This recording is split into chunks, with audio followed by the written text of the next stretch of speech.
어떤 그 콧대 높은 처녀가 있었습니다. 총각이 프로포즈를 했습니다. 근데 그녀가 거절을 합니다. 하지만 이 남자 포기하지 않았습니다. 매일 그 집 앞에, 문 앞에 가서 서 있습니다. 한 열흘쯤 됐을까요? 이 처녀가 나왔습니다. 자기하고 약속을 하자는 것입니다. 이런 약속입니다. 만약 당신이 앞으로 100일 동안 계속해서 저녁 8시에 우리 집 창문 앞에 와 서 있는다고 한다면 내가 당신과 결혼하겠소 라고 하는 약속이었습니다. 이 얘기를 들은 이 총각이 그 다음 날부터 눈이 오나 비가 오나 그 처녀의 집에 찾아갑니다. 50일째가 되는 날입니다. 그날은 억수같이 비가 쏟아지는 날이었습니다. 이 처녀가 창문을 통해서 보니요, 그 남자가 변함없이 그 자리에 비를 철철 맞으면서 서 있습니다. 너무도 감동을 받았습니다. 그래서 그가 내려갑니다. 그리고 그 총각 뒤를 가서 그를 꼭 껴안아주었습니다. 그러자 그 총각이 깜짝 놀라면서 이런 말을 합니다. 무슨 말 했을까요? 저 알바생인데요. 그렇답니다. 알바생을 세운 것입니다. 오늘 본문의 말씀도 약속에 대한 말씀입니다. 하나님께서 아브라함에게 후사를 주시겠다고 약속하셨습니다. 그리고 25년이 지난 후에 드디어 약속의 말씀을 지키셨습니다. 우리가 성경을 읽을 때 어떤 점을 제일 주의 깊게 봐야 할까요? 여러분, 어떤 점을 제일 주의 깊게 살펴봐야 할까요? 그것은 바로 하나님은 누구이신가 하는 점입니다. 왜요? 성경의 중심이 바로 하나님이시기 때문입니다. 오늘 본문의 말씀을 통해서 하나님이 어떤 분이신가를 말씀 가운데 함께 찾아보려고 합니다. 첫째로 하나님은 어떤 일을 하실 때에 먼저 약속부터 하시는 분이십니다. 하나님은 무슨 일을 하시면서 무엇부터 하신다고요? 약속부터 하십니다. 아브라함의 경우가 오늘 본문에 나와 있습니다. 아브라함에게 약속하신 하나님의 경우를 좀 살펴볼까요? 창세기 12장 1절부터 2절에 있습니다. 여호와께서 아브라함에게 이르시되 너는 너의 고향과 친척과 아버지의 집을 떠나서 내가 내게 보여줄 땅으로 가라. 내가 너로 큰 민족을 이루고 내게 복을 주어 내 이름을 창대하게 하리니 너는 복이 될지라. 자, 큰 민족을 이루어 주겠다 했습니다. 큰 민족이란 무엇입니까? 그것은 후사를 주시겠다는 말씀입니다. 당시 아브라함의 나이가 75세입니다. 후사를 얻을 수 없는 나이입니다. 그럼에도 불구하고 하나님은 그에게 약속해 주셨습니다. 창세기 13장 16절 상반절에도 나옵니다. 내가 네 자손이 땅의 티끌 같게 하리니 라고 했습니다. 창세기 15장에도 나옵니다. 하나님 약속하십니다. 내가 너에게 큰 상을 주겠다. 여기서 상이라고 하는 것은 후사를 말합니다. 자손을 말합니다. 그러자 아브라함이 대답합니다. 하나님께서 저에게 씨를 안 주셨기 때문에 저의 상속자는 다메섹의 이 엘리에셀 뿐입니다 라고 말합니다. 하나님이 다시 말씀하십니다. 그 사람이 네 상속자가 아니라 내 몸에서 날 자가 내게 상속자가 될지니라 라고 하셨습니다. 창세기 17장 16절 17절에도 나옵니다. 네 아내가 내게 아들을 낳아줄 것이라. 네 아내는 여러 민족의 어머니가 될 것이다. 한 군데 더 볼까요? 창세기 18장 13절 14절입니다. 여호와께서 아브라함에게 이르시되 사라가 왜 웃으며 이르기를 내가 늙었거늘 어떻게 아들을 낳으리요 하느냐? 여호와께 능하지 못할 일이 있느냐? 기한이 이를 때 내가 내게로 돌아오니 사라에게 아들이 있으리라. 자, 어떠십니까? 하나님께서 약속의 말씀을 한 번만 하신 것이 아닙니다. 여러 번 말씀하셨습니다. 하나님은 한 번만 약속하셔도 분명하게 지키실 분이십니다. 그런데 왜 이렇게 아브라함에게 여러 번 약속의 말씀을 하셨을까요? 그것은 바로 아브라함이 반신반의했기 때문입니다. 만약에 아브라함이 하나님의 약속의 말씀에 예, 아멘, 그대로 될 줄로 믿습니다 라고 대답했다면 하나님께서 이렇게 여러 번 걸쳐서 말씀을 하시지 않으셨을 것입니다. 여러분, 하나님께서 무슨 말씀을 하시면 아멘, 믿습니다 라고 하시길 바랍니다. 약속의 말씀을 믿지 못하면요, 여러분 고생을 합니다. 어떤 고생이냐면 쓸데없는 고생합니다. 쓸데없는 고생이란 무엇입니까? 고생하지 않아도 될 고생을 한다는 말입니다. 아브라함이 약속의 말씀을 믿지 못했기 때문에 아브라함 가정에 그 후에 어떤 일이 있었습니까? 아브라함은 하갈을 첩으로 받아들입니다. 그 일 때문에 아브라함 가정은 그 후에 얼마나 갈등과 아픔과 어려움을 많이 겪었는지 모릅니다. 이 고생이 무슨 고생이요? 쓸데없는 고생입니다. 두 종류의 사람들이 있습니다. 하나님께서 한 번만 말씀하셔도 믿습니다 라고 믿고 기다리는 사람이 있는가 하면 하나님이 여러 번 말씀하셔도 반신반의하는 사람이 있습니다. 우리 동아매 성도들, 하나님께서 말씀하실 때 아멘 믿습니다 라고 한 번에 단번에 믿으시는 놀라운 역사가 있으시기를 바랍니다. 하나님께서 어떤 일을 하실 때 약속부터 하신다고 말씀드렸습니다. 왜 약속부터 하실까요? 아브라함에게 약속의 말씀을 주시지 아니하고 그냥 여기 있다, 자 이삭 낳아라 라고 바로 임신시켜 주시면 될 텐데 말입니다. 결론적으로 말씀드리면 하나님은 아브라함과 아름다운 관계, 깊은 교제를 원하셨던 것입니다. 아브라함은 아들을 주시겠다는 귀한 약속을 받았습니다. 그래서 그는 그때부터 하나님께 더 기도했을 것입니다. 하나님은 무엇을 좋아하실까? 그리고 하나님께 인정받으려고 애썼을 것입니다. 하나님은 이 아브라함이 그 약속을 받은 후에 더 하나님께 가까이 나아가려고 애썼습니다. 하나님은 아브라함과 이런 교제를 원하셨던 것입니다. 저희 집에는 두 아들이 있습니다. 지금은 다 이제 결혼해서 나가 살고 있습니다만은 제가 미암교회에 부임할 때 둘째 아들이 7살이었습니다. 6살이었습니다. 그렇죠. 12월 15일에 부임했으니까 6살입니다. 그 다음에 이제 7살인데요. 그 아이가요, 자전거를 사달라고 전화됩니다. 미암교회 오아보신 분이 계실지 모르겠습니다만은 우리 교회가요, 아래 성신 유치원이 있는데 그에서부터 꽤 그 오르막길이 경사가 많으십니다. 근데 자전거를 사달라는 거예요. 두발 자전거요. 세발 자전거가 아니고 두발 자전거를 사달라는 겁니다. 그 매일 전화돼요. 그래서 어느 날 제가 때가 되면 사주겠다 그랬습니다. 그랬더니요, 3일절도 아닌데 광복절도 아닌데 만세! 뭐 그래요. 자전거를 얼마나 갖고 싶어 했던지 만세 하는 것이었습니다. 그부터 이 아이의 태도가 달라지기 시작합니다. 얘가 좀 게을러요. 그런데 이 아이가요, 그 뒤부터 부지런해지기 시작합니다. 그리고요, 심부름도 잘하고요, 또 유치원에서 있었던 일들을 엄마에게만 얘기했는데 그 다음부터는 저에게도 와서 뭐 이런 얘기 저런 얘기, 선생님이 어떻고 친구가 어떻고 막 얘기를 합니다. 그 얘기를 들으면서 얼마나 기분 좋았는지 모릅니다. 그렇게 달라진 것입니다. 하나님도 아브라함과 이런 관계를 갖고 싶어서, 이런 아름다운 교제를 하고 싶어서 아브라함에게 먼저 약속부터 하신 것입니다.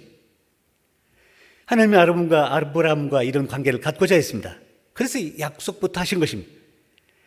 아브라함에게 있어서 아들보다 더 중요한 것은 바로 하나님이십니다. 제 아들이 말입니다. 자전거보다 더 중요한 것은 자기 아빠 저입니다. 사랑하는 성도 여러분, 요즘 하나님께서 여러분들에게 무슨 약속을 하셨습니까? 지금까지도 기도 많이 하셨을 것입니다만은 더 기도하시길 바랍니다. 지금까지도 주의 말씀을 가까이 하셨겠습니다만은 더 주의 말씀을 가까이 하시기 바랍니다. 하나님 우리와 아름다운 관계, 깊은 교제를 갖고자 원하시기 때문입니다. 지금 이제 캘리포니아에 갈보리 처치가 있습니다. 제가 열흘 전에 이제 그 교회를 한번 다녀왔는데요. 척 스미스 목사님이 목회하시는 곳입니다. 지금은 은퇴하셨습니다. 이 목사님이 개척할 때입니다. 땅도 사고 예배당도 짓고 그랬습니다. 근데 빚을 많이 졌어요. 그래서 이 빚진 목록을 만들어 놓고요, 땅 사는데 얼마 빚졌다, 그리고 예배당 짓는데 또 얼마 빚졌다, 그리고 주차장 확보하는데 또 얼마 빚졌다, 원금은 얼마이고 이자는 또 얼마씩 내야 된다, 이렇게 목록을 만들어 놓고 하나님 앞에 간절히 기도합니다. 근데요, 기도를 마치자마자 전화가 왔어요. 전화를 받아보니 친구입니다. 그 친구가 하는 말이, 여보게, 자네 빚이 좀 있다고 하는데 빚을 얼마나 졌나? 얼마 졌다고 했습니다. 내가 반을 갚아주지. 할렐루야. 기도가 즉각적으로 응답된 것입니다. 여러분에게도 이런 은혜가 있으시길 바랍니다. 기도할 때마다 즉각 응답되는 이런 놀라운 역사가 있길 바랍니다. 스미스 목사님은 너무도 기뻐가지고요.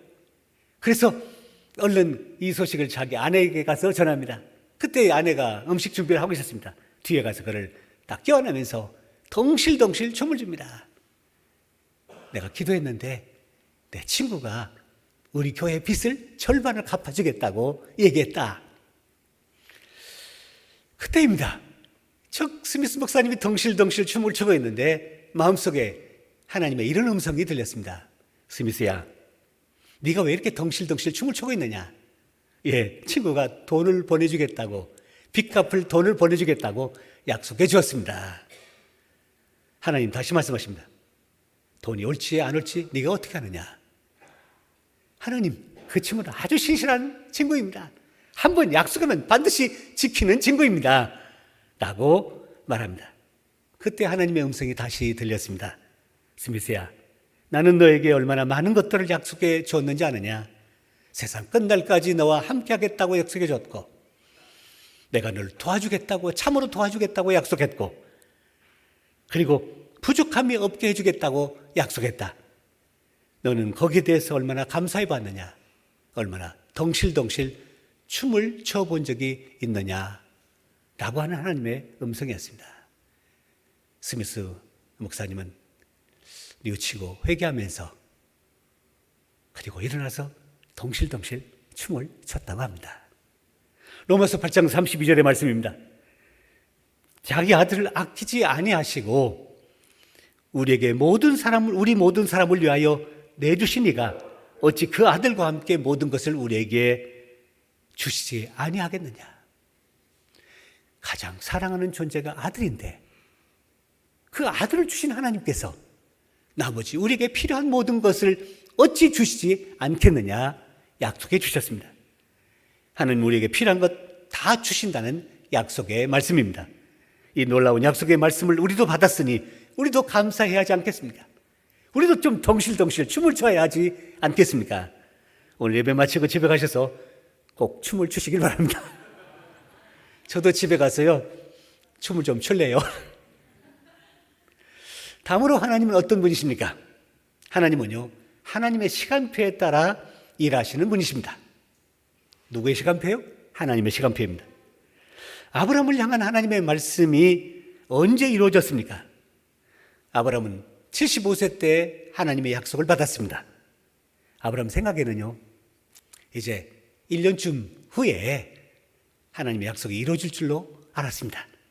그래서 우리식으로 말한다고 한다면 가서요 애기 옷도 좀 사고 장난감도 사고 그리고 또 필요한 것들도 좀 사고 이렇게 그리고 아내 사라를 위해서 또 임신한 그 사라를 위해서 필요한 것들도 좀 준비하고 뭐가 준비돼야 돼? 임신한 뭘 준비해야 돼? 여러 가지 필요한 것들을 준비했을 것입니다. 근데요 아무리 기다려도 소식이 없습니다. 몇 줄로 나와야 돼요? 임신 테스트기로 몇 줄이요? 2줄인가요? 아무리 해도 한 줄이에요. 10년을 기다려도 20년을 기다려도 소식이 없습니다. 그러면 많은 사람들이요 하나님은 공수표다? 라고 말합니다. 하나님이 공수표일까요? 그렇지 않습니다. 오늘 본문 1절과 2절 말씀 보십시오. 여호와께서 말씀하신 대로 사라를 돌보셨고 여호와께서 말씀하신 대로 사라에게 행하셨으므로 사라가 임신하고 하나님이 말씀하신 시기가 되어 노년의 아브라함에게 아들을 낳으니 라고 했습니다. 여기요 말씀하신 대로가 2번 연거푸 나옵니다. 무슨 말입니까? 하나님은 약속의 말씀을 그대로 지키셨다 하는 것입니다. 누구의 시간표입니까? 아브라함의 시간표입니까? 아니면 사라의 시간표입니까? 아닙니다. 하나님의 시간표입니다. 왜 아브라함과 사라의 시간표가 아니고 하나님의 시간표일까요? 그것은 바로 우리 인간은 한계적인 존재입니다. 언제 가장 좋을런지, 언제가 가장 필요한 것인지 알지 못하는 유한한 존재입니다. 가장 정확하게 절대적으로 알고 계시는 분은 바로 하나님이십니다. 그러므로 하나님께서 정하신 그때에 이루어지는 것이 우리에게 가장 축복인 줄로 믿습니다. 그러므로 하나님의 시기에 그때를 하나님께 맡겨야 되는 법입니다. 요셉을 보십시오. 그가 잘못하지 않았는데 감옥에 갇혔습니다. 얼마나 억울합니까? 어느 날입니다. 바로왕의 술 맡은 관원장과 떡 맡은 관원장이 자기가 있는 감옥에 들어왔습니다. 어느 날 두 사람이 이상한 꿈을 꿨습니다.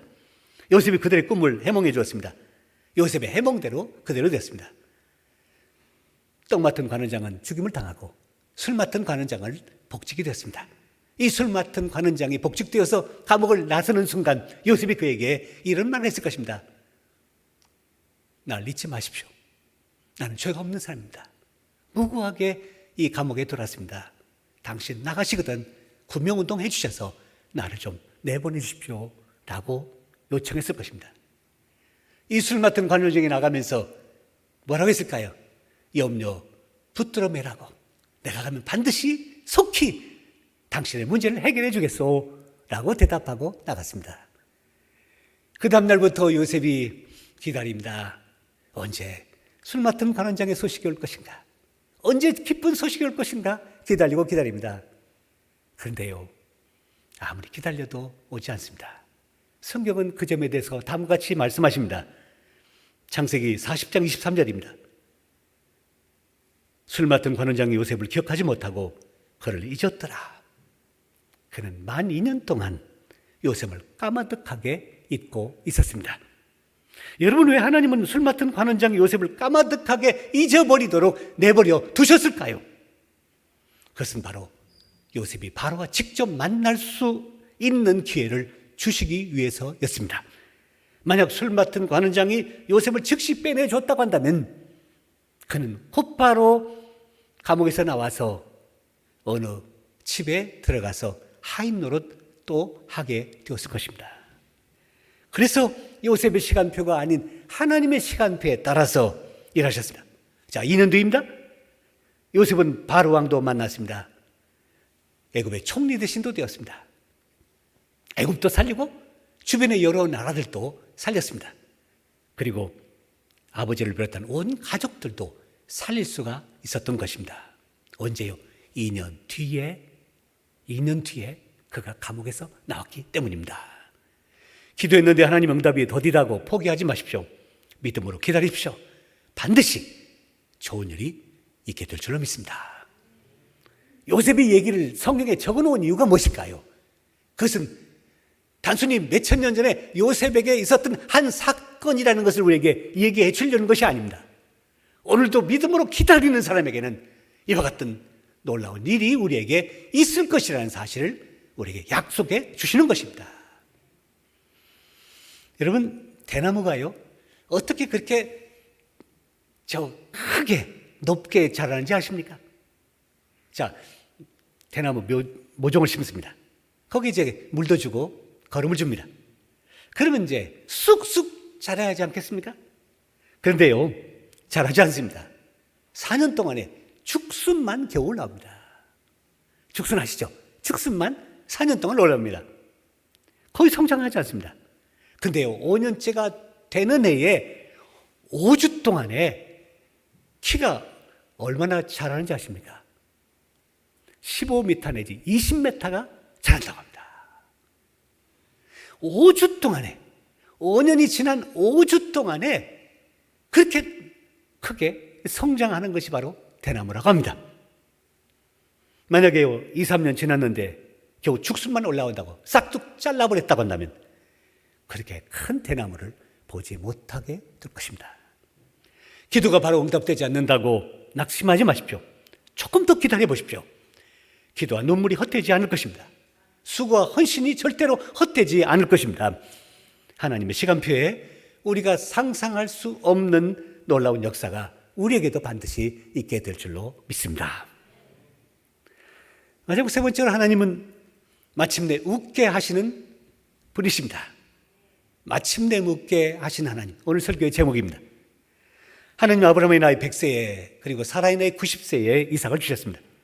여러분, 이삭의 이름의 뜻은 웃음입니다. 하나님이 전에 친히 지어주신 이름입니다. 그 가정은 바로 이삭을 통해서 웃음을 다시 되찾게 되었습니다. 아브라함과 사라는 아들의 문제로 3번 웃었습니다. 성경에 보니까요. 첫 번째가요, 창세기 17장에 있습니다. 아브라함의 나이 99세 때입니다. 하나님께서 아브라함에게 오셔서 말씀하십니다. 사라가 너에게 아들을 낳아줄 것이다. 그래서 아브라함이 웃었습니다. 창세기 17장 17절입니다. 아브라함이 엎드려 웃으며 마음속으로 이르되 100세 된 사람이 어찌 자식을 낳을까? 사라는 90세니 어찌 출산하리요? 라고 말하면서 웃었습니다. 이때 아브라함의 웃음은 어이없는 웃음이요, 그리고 기가 막힌 웃음이었을 것입니다. 두 번째 웃음은 창세기 18장에 나옵니다.